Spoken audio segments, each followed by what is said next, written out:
what the situation was for you, but my first book is recipes from years. It's basically my kitchen notebooks from cafe food, from food at home, which encompasses the fast day food, because obviously I'm not cooking fast day food at the cafe or thing. And then I ran a supper club for a number of years as well. So it's all those recipes all together. And when we signed the deal, those notebooks, which were a combination of sometimes some fully written recipes and sometimes just a title or a list of some ingredients, all of that had to be converted into proper recipes. So the recipe writing process, if I'm doing this again, it's not going to be the same, because I don't have those piles and piles of notebooks to turn into stuff.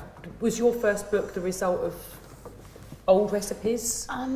Yeah, it kind of was. So I've been kind of cooking in kitchens and kind of, as I said, for other people's books for 10 years before I started writing my own stuff. So yeah, I'd done lots of recipe development for other people. Are you good at keeping notes? Were your notebooks proper recipes? No, terrible, absolutely terrible. Everything was in my head, but as I was writing, features or writing recipes, I'd kind of think of something, and there were a few times where I thought, you know what, I'm actually not going to give that to someone else. Yeah. That's a cracker, and I'm going to kind of keep that.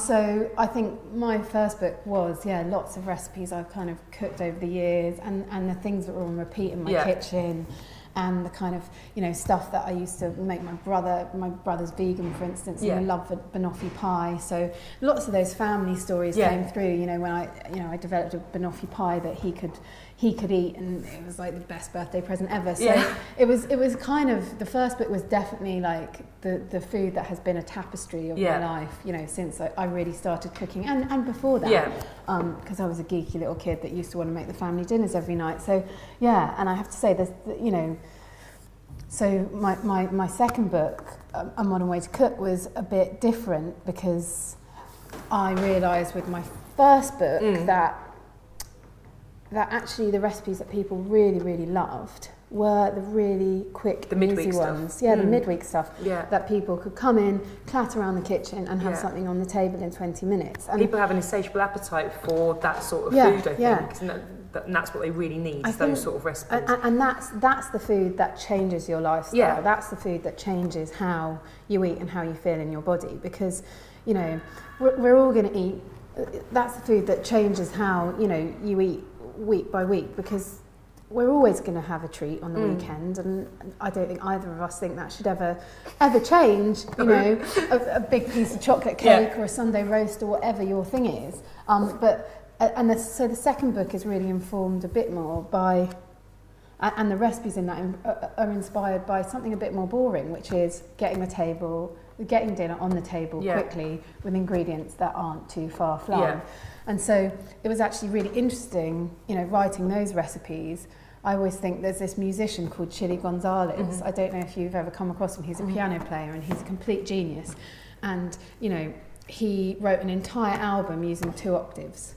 Because he said, using the whole piano was too much, and actually to write with 2 octaves meant that that he actually reduced his what he could use, and actually came up with really incredible different stuff within that kind of inspiration. And I kind of think that's sometimes what's useful, with inspiration and with recipes, to give yourself some strict guidelines and some structure. Did you look at feedback from the first book, from readers' kind of requests and stuff to inform the second book as well? Yeah, I definitely did. And, social media is such an incredible way of kind of tracking that. It's just weird to think now, you can speak to friends who've had books, and I'm really lucky that nearly all of my friends have written books, so I'm surrounded by this kind of amazing support network of people that can talk to me about their experiences and stuff. But that whole idea of having a book come out in the olden days, and when I say olden days, I mean even like 3 years ago or something, if someone loved your book, they would have to take, if they were going to, people didn't really take pictures of food, but for you to see what they'd made, they'd have to take a picture, go and get the film processed at Boots and post you a letter with their photo. I'm sure that never happened. So no cookbook authors would ever see people's versions of what they'd made. And how amazing is it that your book can come out and every night you can see, and you must get it all the time, tagged every day with people who are making your food and loving it. Yeah, and I mean, that's just the most amazing thing.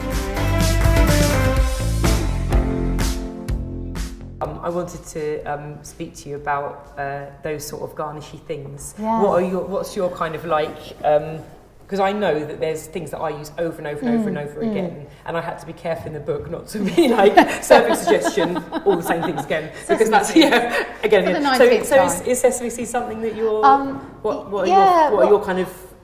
I guess I go toppings? through phases, I think, and I think what you say is so brilliant and interesting, and I'm so glad that someone else is kind of talking about that, because I feel like I sort of bang on about it a bit too much sometimes, but I feel like, you know, you're sated by lots of different things when you eat a plate of food. Yeah. One is the flavour, one is, you know, the actual kind of, you know, the sort of how much you're putting into your stomach, but also you're sated by it coming to the table, and you know, you eat with your eyes, and also I think you're sated by texture in a different way. If all those like little synapses in your brain are going off, like this is crunchy, this is sour, this is sweet, you know, I think you actually don't have to eat a bigger plate of food. I know that, you know, if you eat a big bowl of mash, you're going to need more than you do if you have, you know, a really interesting plate of food with loads going on. And things like risotto and soup, where I'm talking to a friend of mine, Kate, and she's like, that's the thing about risotto, it's just this mouthful after mouthful of the same thing. Yeah. And all those things really need toppings. Yeah, they do. And I think,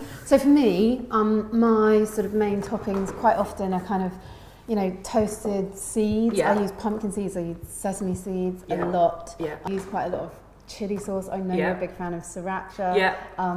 And I use a lot of herbs. So herbs really inform my cooking, and I think, you know, so there's always some crunch, there's always some herbs, there's usually, you know, a bit of chili or a bit of lime or a bit of something to kind of cut through things. So they're my kind of major things. What about you? What I rarely serve anything hot, as in heat and spicy hot, without a dollop of yogurt. Like I buy a pot of yogurt, and I always buy plain yogurt. I never buy any, you know, with honey or anything, because I nearly always use some with savoury things, and then I'll finish up whatever's left over for pudding. But my fridge feels really lacking if I don't have a tub of yogurt in there, either Greek or natural. But if I'm making chili or curry or anything like that, I love that contrast between cold and cool and plain and the spiciness.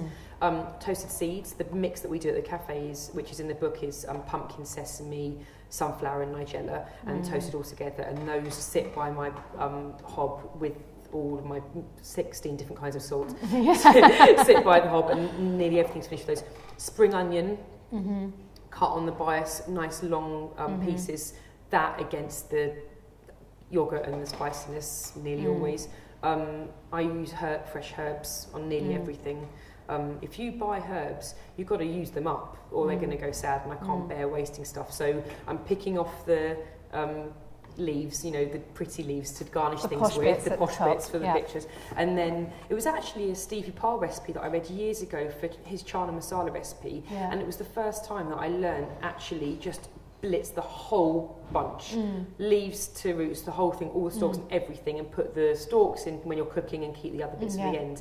And that to me now, I'm like, how did I never not know that? Of course you do that. Of course, this was years ago. This was maybe 7 years ago or something. I read that recipe, but now that's always the way that I do it, and coriander never gets wasted in my fridge. And me and my sister used to call coriander curry because couldn't even get the whole word out. We hated it so much, and now I use it nearly every day. And I think you've got to, when you do something that you don't like, try it every now and then, because you might find that it's your new favourite thing, and I use it all the time. But toasted seeds, herbs, yogurt, spring onion, again and again and again. And if I don't have those things, my food feels naked, it feels sad and bare, and it's elevated. Like if you're taking something out of the freezer, loads of batch cooking recipes in the fridge. If you're taking things out of the freezer, the things that freeze well are generally like, you know, wet things, curries, dals, things like that. And if you heat it up and put it back in the bowl, it's going to be, you know, it's going to be delicious because you made it delicious when you froze it, but it's sitting there in the bowl. Suddenly, with an extra 30 seconds of like open the fridge, yogurt on, seeds on, coriander on, it's elevated to this beautiful dish. Something really you'd be happy if someone gave you to you in a restaurant. And I think that's the difference, isn't it, between kind of restaurant food and home food, is that, you know, there's a whole section in restaurants called like garnish, and it's so weird. There's guys who just do the garnish. And, you know, obviously we're not going to have separate chefs at home for like the main and the garnish. That's my dream montage. I need a garnish chef for dinner tonight. But if you know, if you can have that little thing in your head that you're like, okay, this is my base, and you know, this is how I make it special.